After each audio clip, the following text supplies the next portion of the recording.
Hello everyone, hope all of you are fine and doing well. Today's video I'm going to discuss in detail Edmund Spenser's famous sonnet, One Day I Wrote Her Name Upon the Strand. So I think before beginning the video, I should mention that I received many messages and many requests from my old students, and they requested me to make videos on the poems and dramas which are especially included in the West Bengal SSC syllabus.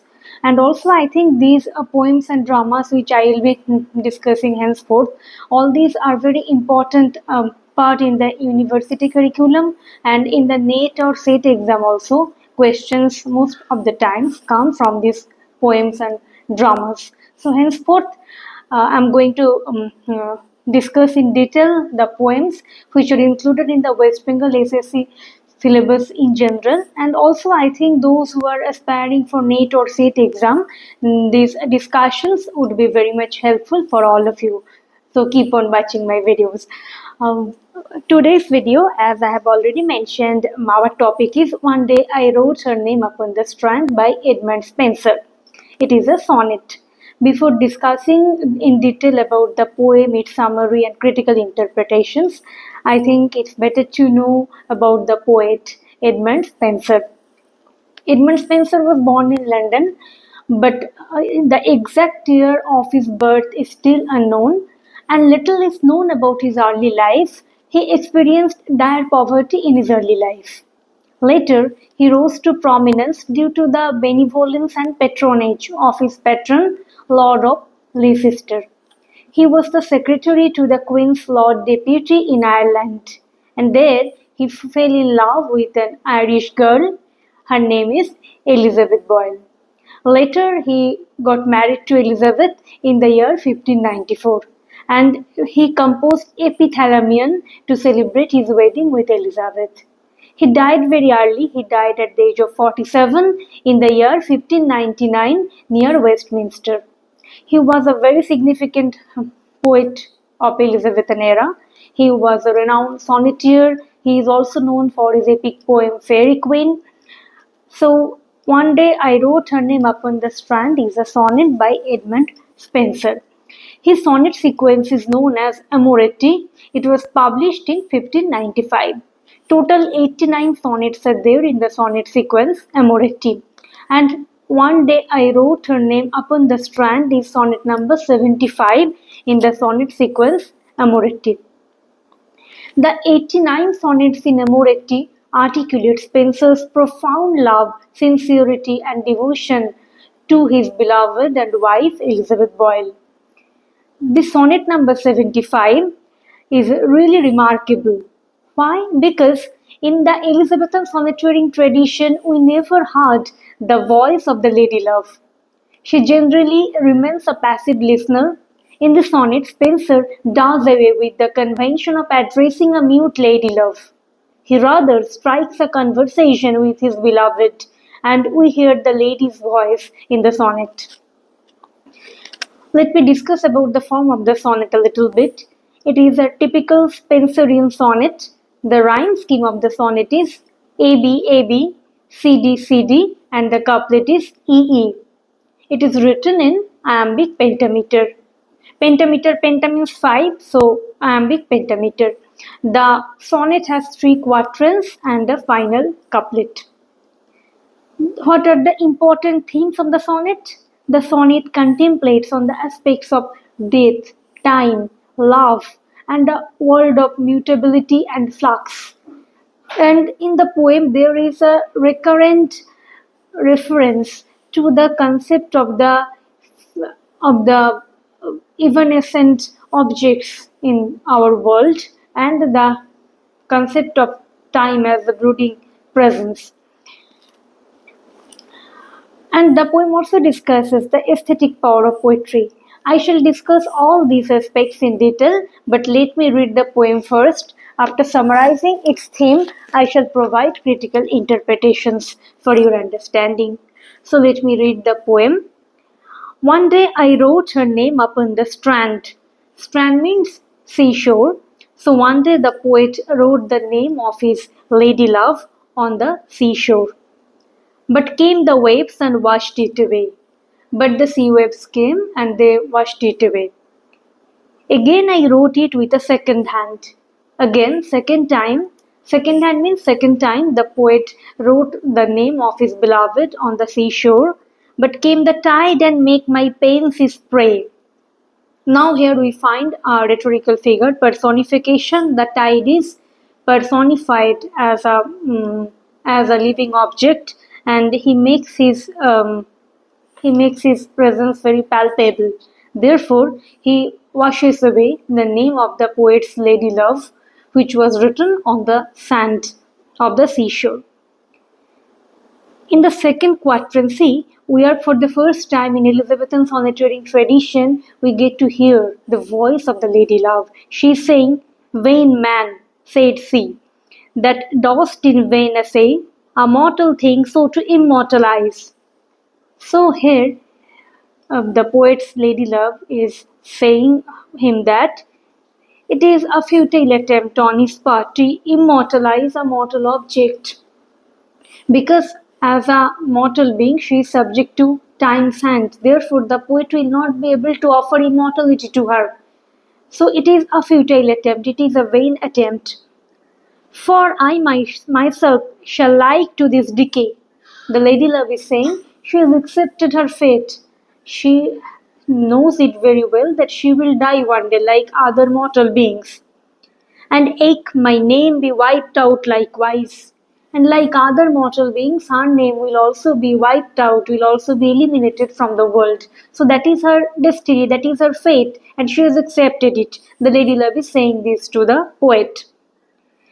The third quatrain is saying the poet's reaction to the comments made by the lady love. Not so, quod I, let baser things devise to die in dust, but you shall live by fame. The poet very emphatically saying that she will not die, she will receive immortality. Baser things, trivial things should embrace death at the end of their life, but as the poet's lady love, she will remain immortal. She will remain as an immortal being. My words your virtues rare shall eternize, and in the heavens write your glorious name. So the poet is saying the verse, his love poem, his sonnet, will eternalize the name of his lady love. And therefore, in heaven, write your glorious name. So the glorious name of Elizabeth Boyle will be written in heaven, where whence death shall all the world subdue, our love shall live and later life renew. So the poet ends the poem with an emphatic tone and with an optimistic note that the death ultimately will overcome, will engulf the entire world, but their love will outshine, their love will last long and later life renew.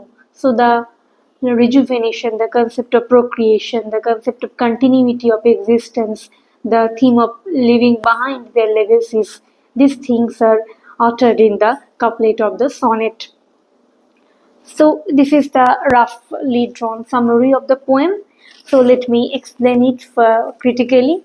The first quatrain, as I have already read out the poem, the first quatrain describes the male lover's assiduous attempt to immortalize his lady love. He is trying to write a poem on the sand, and it is repeatedly getting washed away by the tides. In the second quatrain, we find the description, we find the conversation between the poet and his beloved, who chides the poet for his futile endeavor of immortalizing her, as she believes that she is subject to time's hand and death is her ultimate destiny, inevitable destiny rather. Therefore, the poet must not try to offer immortality to a mortal being. The third quatrain describes a tonal shift, where the poet is determined to offer immortality to his beloved. Therefore, he aims to write an amorous verse for his beloved.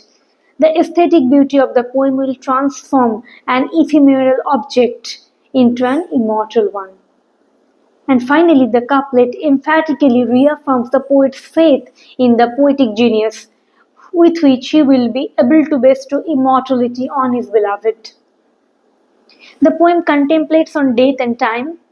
In the sonneteering tradition, we come across the sonnetteer's perpetual anxiety and poetic gesture to overcome death and the onslaught of time. These two are considered two enemies of the mortal beings. Everything is subject to death and time in this mortal world. The poet here tries to withstand the power of death and time over his lady love.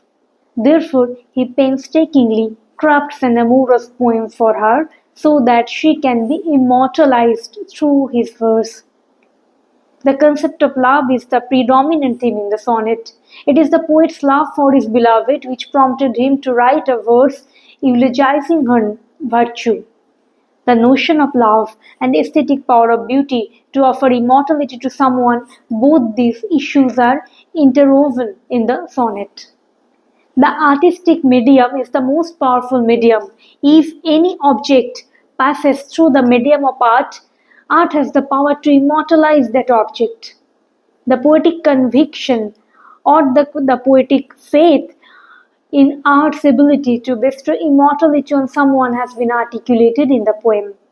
The poem celebrates love as the highest form of cosmic energy. Love here has been eulogized as a miracle. Love alone has the magical power to defy death and time. Love triumphs over the brooding shadow of death and time in this poem. This sonnet is very similar to Shakespearean sonnet number 18. You remember sonnet number 18? Shall I compare thee to a summer's day? In this sonnet also the poet ardently desires to immortalize his young male friend's beauty, who is known as Mr. W.H., by referring to his beauty in his verse.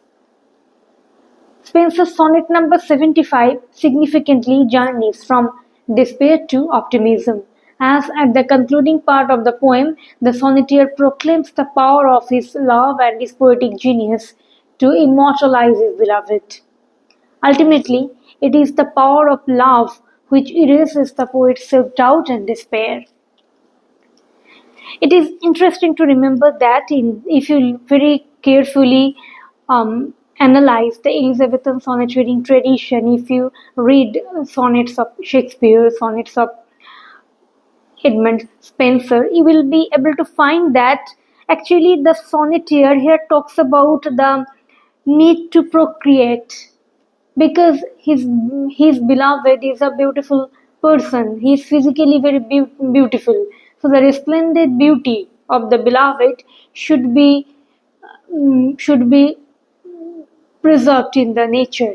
Therefore, there is always an urge on part of the sonneteer to request the lady love to procreate. Here also we find the reference to make life renew. So renew means through procreation their entities, their legacies will be continued in the world. So this kind of poetic conviction is there. And the poem very interestingly talks about pure passion, love as a pure bliss, pure passion, and love as a magic, as a miracle which has